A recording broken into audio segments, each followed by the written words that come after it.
the 2001 general election in West Worcestershire, Michael Spicer, the sitting Tory MP, was elected for the 8th time with a slightly increased majority. The Liberal Democrats came second, 5,374 votes down on the Conservatives. The only other party to increase their share of the vote was the Green Party, whose candidate, Mac Victory, lost his deposit with just 2.5% of the vote. A lot had happened on the political landscape between then and the 2005 election. The Tories had got through several, mostly bold, leaders, while Tony Blair's middle ground government had taken the country into an unpopular war with Iraq. Who would benefit and who would suffer as the government called the election for the 5th of May? I decided to find out. Determined to examine the cogs of democracy furiously grinding away, down at the count.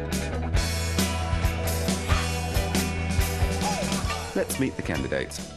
In the blue corner, the Conservatives fielded old Spicer himself, looking for a 9th consecutive win. The only serious contender in this traditional Tory seat has to be Liberal Democrat Tom Wells, leader of Malvern Hills District Council. Labour put up Kamar Bhatti in what is essentially an unwinnable seat for the Socialists, while Little Englanders UKIP gave the electorate Caroline Bovey. Once again, Mac Victory stood for the Greens. I'm the only one with my own TV crew. Here we are on the eve of a historic event. I may save my deposit. But first things first, the bar calls.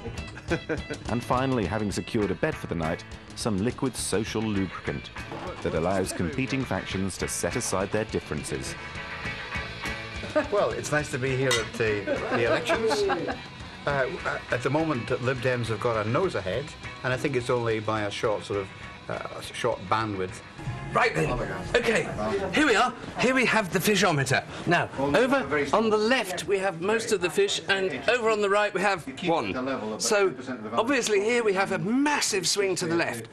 Here we have the Liberal Democrats and a couple of UKIP members and Conservative down here. But over here we have the big Conservative, and he's turning his back on the rest of them. So, in terms of the swingometer, it's definitely swung to the left. I think it's been fairly civilised, but there's been lots of problems between the Liberal and the Tory candidate. They've been getting very personal between themselves. This is a tough nut to crack. Let's be honest about that. It's the sort of place that's been Tory since the Romans left. They've moved so far to the right that I think they're going to be competing with the BNP. The Conservative Party has tended to focus on the periphery of the issues, like immigration, like gypsies even, and more recently, Iraq. Over here we have the bottom feeder. This is Michael Spicer, and I shouldn't say that really, but secretly it is known that he is Michael Spicer. And these two over here, well, they're the disinterested voters. This one has a very nice smile on it. I think this is the Green Party over here. I think there's a lot of apathy here. People very much feel that, you know, the Tories have got it. So I've been out really talking to people, and one of the things I found is there's pockets of deprivation in the constituency that the Tories just haven't even begun to look at. Michael's been there long enough. The Tories have been incumbent in West Worcestershire since time immemorial, so it is time for a change, definitely.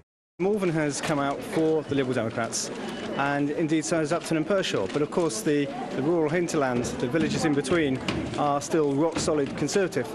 And speaking of the Conservatives, where is he?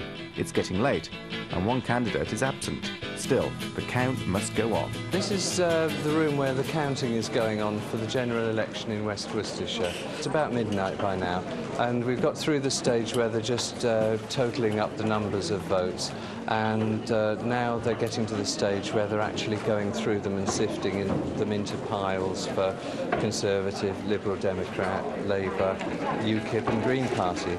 As exciting as all this undoubtedly is, there seems to be something other than the sitting MP missing. This all lacks colour. Luckily, I found this guy. Meet Psychodelic Stef, encouraging the electorate to vote Flouro. He's not actually standing in the election, but he sure does love a party. The wheels of democracy are turning, and yeah, I'm sure it's all going to be fine in the morning. Isn't it obvious, folks? Come back. Join the party. And eventually Sir Michael arrives, though oddly he seems less eager to inhale the pure oxygen of the media than some of the other candidates. If I can just attract his attention. Michael? Michael? Sir Michael? Well, I guess not. Still, while old Spicer is happy to hobnob with the great and the good of Worcestershire, the local media have found themselves a new darling. And they're quite literally queuing up to get the lowdown on the Flouro Party.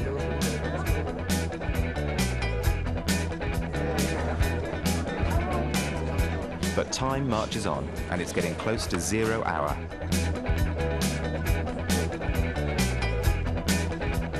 The tired and anxious candidates wait for the returning officer to make his move. And then, at 4:30 a.m., the results are in.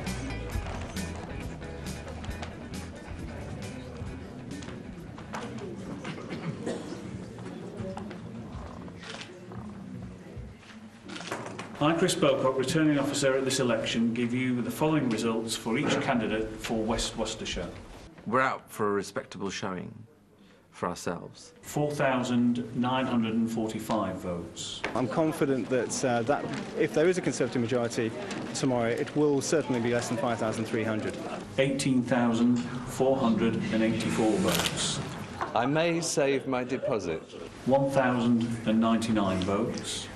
So I hereby declare that William Michael Hardy Spicer is elected to serve as Member of Parliament for the constituency of West Worcestershire. Then it's all over, except for the speeches. To my wife, to my son, who've given me tremendous support in this election particularly, to all the wonderful helpers as well as them. And could I also thank my personal assistant, Jessica Stewart, and then also the people who, for the 9th time now, elected me as their member. It's going to be an interesting Parliament, to say the least, and I shall pledge myself now to represent my constituents as assiduously in the future as I hope I've done in the past. Thank you. We're fully committed to bringing liberal democracy to this part of the world. We're delighted with the result tonight. It's a splendid result, and thank you to everyone who has helped us make that happen. Thank you.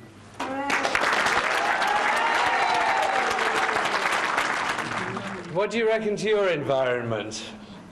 Is it improving? Is it getting worse? Are there any votes in it? No, there are no votes in the environment. Appeal to self-interest, pensions, health service, you name it. We just want it now. The electorate wants it now. They don't want to defer it for future generations, and that's why I only got 1,100 votes. What more can I say? Thank you very much. It's been a really interesting process, but at the end of the day, I worry about the future. I don't think the future is green. I think the future might be orange. Thank you.